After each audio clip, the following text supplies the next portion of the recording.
Friends of history, buckle up! We're diving deep into ancient Rome, a world of emperors, gladiators, triumphs, and tragedies. Imagine a civilization that built roads we still marvel at, laws still studied today, and a military machine that dominated the known world. From the fog of time, Rome rises. Not just a city but an idea. This is hardcore history, Roman style. Let's get down to business. Literally. Forget your private porcelain throne, folks. In ancient Rome, going number 2 was a communal activity. Public latrines, often unpleasantly named forica, were a common sight. Picture this: rows of stone seats, sometimes up to 20 side by side.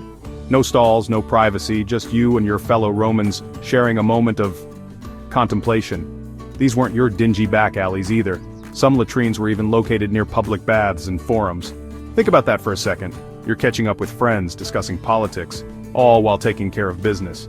No shame, no judgment, just the Roman way of life. It makes modern anxieties about bathroom etiquette seem a bit silly, doesn't it? Gladiators, the rock stars of ancient Rome. We imagine them feasting on lavish meals fit for champions, right? Not quite.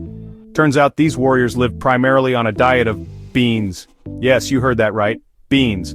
Archaeological evidence suggests gladiators ate a mostly vegetarian diet, heavy on barley and beans. This high-carb, high-protein fuel kept them going in the arena. The Romans even had a nickname for them, hordearii, meaning barley men. Why the vegetarian diet? It wasn't about ethics, but economics and practicality.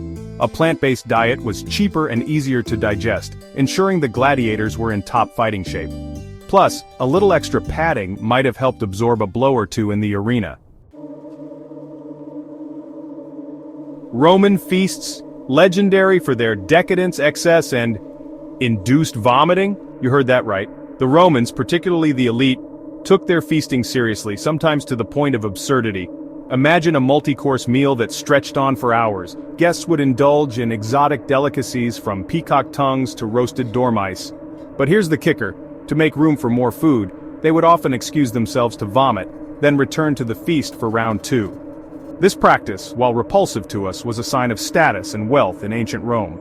It showed you were so rich, you could afford to eat until you were sick, then eat some more. It's a stark reminder that what's considered civilized changes drastically across time and cultures. Section 5.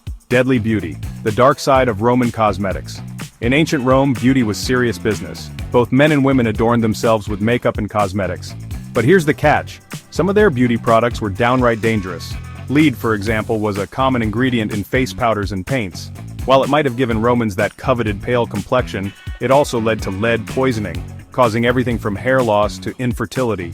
And what about those sparkling white teeth? They weren't achieved with minty fresh toothpaste. Romans used a mixture of honey, salt, and human urine. Yes, you read that right. Apparently the ammonia in urine was believed to have whitening properties. Fashion over function, right? Section 6. Left or right. The curious case of Roman chariot racing. Chariot racing, the NASCAR of ancient Rome. Thrilling, dangerous, and wildly popular. But there's a curious detail about these races that often gets overlooked. Teams raced in color-coded factions, and fans were incredibly devoted to their chosen team. The 4 main factions were the Reds, Whites, Greens, and Blues, each with its own history, traditions, and rivalries.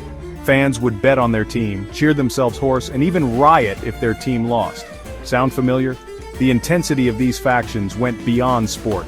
They reflected social divisions, political allegiances, and even religious beliefs. In a way, these chariot races were a microcosm of Roman society itself, a pressure cooker of passion and competition. Section 7. A city of 7 hills and 1 million people. Rome wasn't built in a day, but by the early Roman Empire, it had grown into a sprawling metropolis. Forget your quaint historical village, this was a city of over 1 million people, a melting pot of cultures, languages, and social classes. Imagine navigating a maze of narrow streets, bustling markets, and grand temples, the air thick with the smells of spices, sweat, and, let's be honest, probably sewage. But amidst the chaos there was a vibrant energy, a sense of possibility that drew people from across the empire. Rome was a city of contrasts, opulent villas alongside crowded tenements, magnificent public baths next to open sewers. It was a city of extremes, where the best and worst of humanity lived side by side. Section 8. Concrete jungle building for eternity.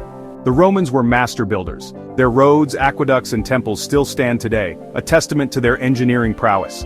The secret to their success? A little something we call concrete. Roman concrete wasn't just any concrete. It was a special mix of volcanic ash, lime, and seawater, creating a material incredibly strong and durable. This allowed them to construct massive structures like the Pantheon and the Colosseum that have withstood the test of time. Think about it, we're still using Roman building techniques today, millennia later. That's the mark of a truly advanced civilization, one that understood not just how to build, but how to build to last. Section 9. The enduring legacy of Rome, from law to language. The Roman Empire might be long gone, but its legacy lives on. From our laws and government to our language and architecture, the fingerprints of Rome are all around us. Ever heard the phrase Veni, Vidi, Vici? That's Julius Caesar, folks, still influencing our vocabulary centuries later. And what about our legal system? Many of its principles are rooted in Roman law.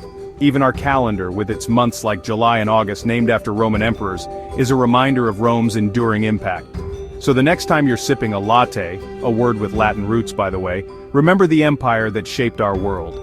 Ancient Rome might be ancient history, but its influence is anything but ancient. It's alive and well, woven into the very fabric of our civilization.